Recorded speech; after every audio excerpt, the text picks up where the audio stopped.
Bonjour à tous, on se retrouve pour une nouvelle vidéo. Aujourd'hui, je vous partage avec vous comment j'ai fait un oiseau C'est comme une pâte à modeler, sauf que je l'ai acheté à Action et elle sèche avec au contact de l'air. Donc une fois que vous avez ouvert le paquet, soit vous finissez très rapidement la pâte, soit vous essayez vraiment de la fermer bien hermétiquement pour que la pâte ne sèche pas. Pour faire cet oiseau, j'ai vraiment été avec mon imagination. J'ai pas utilisé de modèle, j'ai vraiment fait un peu à l'instinct. D'ailleurs, j'ai eu quelques ratés. À la base, je voulais faire un colibri, donc c'est pour ça qu'au début, on voit un long bec. Et puis, je me suis rendu compte que c'était pas très facile à faire. J'aurais dû attendre vraiment que le bec sèche complètement pour pouvoir continuer. Parce qu'une fois que je lève la tête pour faire plus de détails, le bec, il avait tendance à tomber un petit peu, à se déformer. Du coup, ça m'a un peu énervée et j'ai coupé le bec pour qu'il soit plus court. Et à partir de là, je me suis dit, bon, bah, autant partir carrément sur autre chose. Et j'ai plus fait un oiseau un peu fantastique avec des plumes assez originales au niveau de la tête. Au bout d'un moment, je décide de mettre comme un bâton au niveau de la tête pour pouvoir travailler plus facilement la tête. Parce que si je la tenais avec les doigts, j'avais tendance à appuyer sur la pâte. Même si elle avait séché, ça la déformait, ça déformait le travail que j'avais fait précédemment.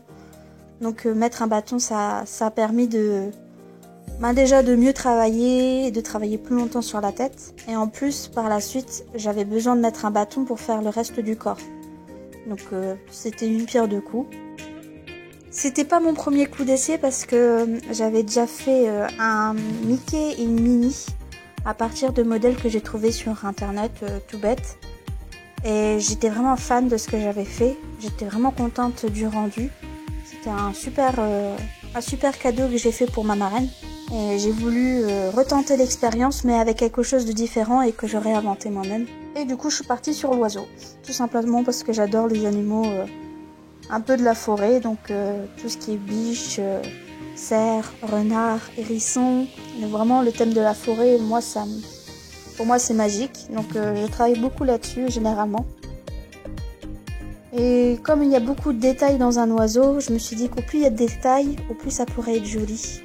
Pour faire le reste du corps, du coup, j'ai pris un bâton qu'il y avait dans mon jardin, j'ai vérifié, j'ai à peu près mesuré de tête le corps, la taille du corps, et j'ai coupé du coup l'excédent. Et après j'ai emballé le tout avec un papier aluminium. La première raison c'est pour économiser un peu de pâte. Et la deuxième c'est pour que ça accroche plus la pâte que sur le bois. Si j'aurais dû mettre la pâte sur le bois, comme le bois est plutôt lisse, ça aurait mal adhéré dessus. Je sais pas comment l'expliquer mais ça aurait pas tenu très bien.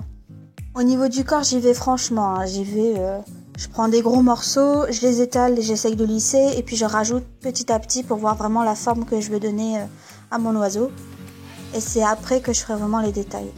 Une fois que je suis vraiment satisfaite de l'aspect global de la forme du corps et des ailes du coup, je vais commencer à mettre les détails des plumes.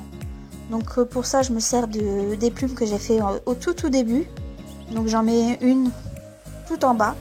C'est des plumes très grandes en bas. Et au plus on monte vers l'épaule, au plus les plumes seront toutes petites. Et comme à chaque fois il faut superposer les plumes, vaut mieux commencer tout en bas et remonter petit à petit vers le haut. Donc là je mets avec une colle extra forte, je crois que c'est comme un peu une colle à ongles, pareil, que j'ai acheté à Action.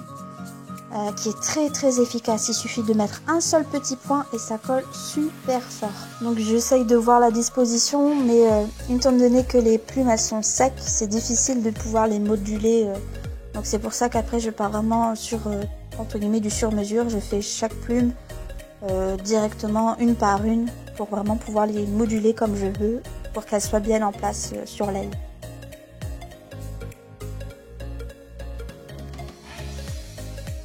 Pour tout ça, j'utilise des petits outils que j'avais achetés il y a un grand moment. Il y en a une que j'avais achetée à Cultura pour mes années d'études. Je devais faire un projet. Je sais même plus pourquoi je m'en suis servi. Et par la suite, j'en ai racheté sur Wish. J'avais acheté un paquet de 6, je crois, pour quelques sous, c'était vraiment pas cher.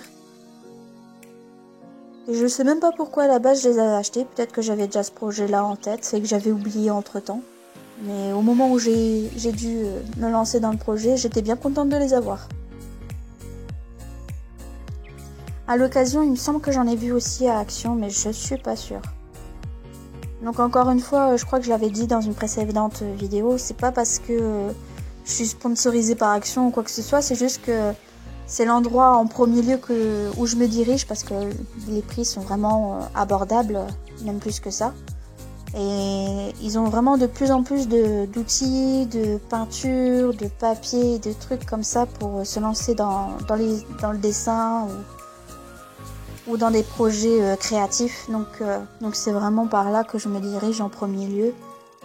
Et c'est par là aussi que je vous conseillerais, si jamais vous êtes débutant, c'est pas la peine de mettre des 1000 et des 100, surtout si vous n'êtes pas sûr de préférer faire l'acrylique, ou préférer faire de la sculpture, ou tout simplement faire du scrapbooking, c'est-à-dire qu'on prend plein de papier, des tampons, on fait plein de choses comme ça. Si vous commencez à débuter et que vous savez pas encore ce qui vous plaît, ce qui vous intéresse de retravailler, d'apprendre à faire comme il faut, vaut mieux mettre un petit peu de sous dedans et voir que par la suite vous pouvez investir un peu plus si jamais ça vous plaît. Donc une fois que j'ai fini mon aile, je m'attaque au dos de mon oiseau. Et pareil, par contre cette fois je vais du haut vers le bas. J'ai enfin pris le coup de main pour comment placer ma patte pour que ça soit de plus en plus profond. Je sais pas comment l'expliquer, j'espère qu'on le verra bien comme il faut dans la vidéo et que vous comprendrez comment je m'y prends. J'ai pas eu de cours particulier pour apprendre à faire la pâte à modeler, hein. Ça on me l'a pas appris à l'école. J'avais eu un atelier où il fallait faire des personnages justement en pâte. Et on devait faire, je crois, le thème de Roméo et Juliette, si je dis pas de bêtises. Et du coup, on devait faire des marionnettes avec vraiment les articulations et tout ça. Et c'était par groupe. Donc chaque groupe, on était un groupe de 5 je pense. Et chaque personne avait un personnage à interpréter et à créer. Et une des personnes devait faire le décor.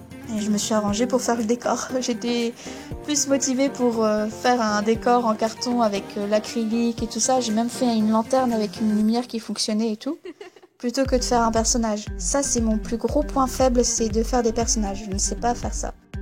Les proportions du corps humain, tout ça, je ne peux pas l'inventer. J'ai besoin d'un vrai modèle. Je sais pas le faire comme ça de tête.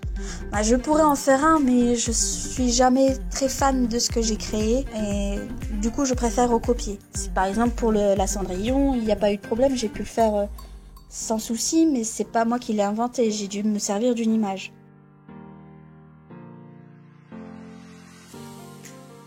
J'essaye de faire des détails et je descends petit à petit, comme je le disais.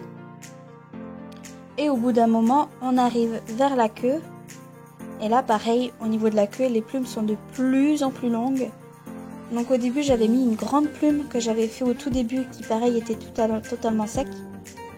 Et je l'avais collée avec la même colle que pour les ailes. Sauf que j'appréciais pas trop comment ça rendait, ça faisait trop brut. D'un seul coup, ça faisait une grande plume et je trouvais ça bizarre. Donc ça se voit pas à la caméra, mais je l'ai entre guillemets arraché. Et j'ai recommencé à faire 2 autres plumes. Et pour aller vraiment d'une plus petite au plus longue. Et ça rend beaucoup mieux. Et par la suite, là, j'ai vraiment remis la plume que j'avais mis au tout début.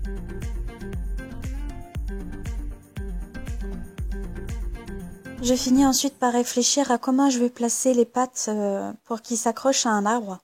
Donc je voudrais faire un socle et que l'oiseau se tienne sur une branche avec un socle. Bon, je sais pas si vous comprenez ce que je veux dire, vous verrez le résultat à la fin. Mais il fallait vraiment que je pense à comment les pattes seront mises. Et du coup, j'ai trouvé un morceau de bois. Je crois que c'est le même morceau de bois que je me suis servi pour le corps, sauf que c'est le reste. Et je le place contre l'oiseau pour voir où est-ce que je dois placer les serres. Et donc comme vous pouvez voir, j'essaye de placer les pattes, les doigts, les serres, je sais pas comment le dire, sur le bois et que ça prenne vraiment la forme, la grosseur du morceau pour que ça colle parfaitement et que ça tienne vraiment comme si il était vraiment posé dessus, quoi. À plusieurs reprises, comme la pâte elle sèche assez rapidement, je dois mouiller mon pinceau pour continuer à la travailler. Donc et ça permet aussi de lisser un peu la pâte. Donc pour l'instant je fais que 3 doigts, mais il y en a forcément un 4e qui va venir après. Mais je pouvais pas le faire tout de suite parce qu'une fois que j'aurai fait le 4e, mon morceau de bois serait complètement bloqué et il ne pourra plus être bougé. Donc comme j'avais encore beaucoup de détails à faire en dessous du corps, je préférais le faire vraiment vers la fin, que j'ai vraiment fini tous les détails de l'oiseau. Et après faire la dernière patte pour bloquer le morceau de bois sur l'oiseau, pour qu'il ne fasse plus qu'un. Après il y a beaucoup d'autres détails que je n'ai pas montré parce que ça faisait sinon une vidéo de 3 heures. Et je dois dire que j'ai même mis plus que 3 heures pour faire cet oiseau, mais bon. J'ai fait un socle avec un morceau de liège, un roux en liège que j'ai trouvé, c'était je crois un bouchon de bougie senteur. C'est souvent des petits bouchons en liège qu'ils mettent au-dessus. Et je l'ai récupéré, j'ai mis de la pâte complètement dessus à plat, aussi bien en dessous qu'au-dessus. Ensuite, fait un trou pour pouvoir planter un bâton avec lequel j'ai vraiment mis de la pâte tout autour également. J'ai fait des détails de branches, j'ai collé 2 petits oiseaux sur les branches que j'ai rajoutées à ces détails. Et après, j'y ai été mettre mon oiseau qui était accroché sur une branche. Et le tout forme un seul et même ensemble. Et je dois dire que ça rend pas mal du tout. Et ça tient très bien en équilibre, j'ai bien calculé mon coup. Je sais pas comment j'ai fait, mais ça tient super bien. Pour l'instant, ça s'est pas cassé la figure et depuis, je l'ai pas en couleur. Si vous me suivez sur Facebook ou sur Insta, vous verrez l'évolution de la peinture. N'hésitez pas à laisser des commentaires et si vous souhaitez me voir faire certains dessins ou certains challenges, n'hésitez pas. Moi, je n'attends qu'une chose, c'est que vous me donniez vos avis et que vous me lanciez des défis. Et voilà, j'espère que cette vidéo vous a plu, qu'elle vous a fait passer le temps avec ce confinement qui ne cesse de durer malheureusement. Prenez soin de vous, je vous dis bon courage et puis à vos pinceaux.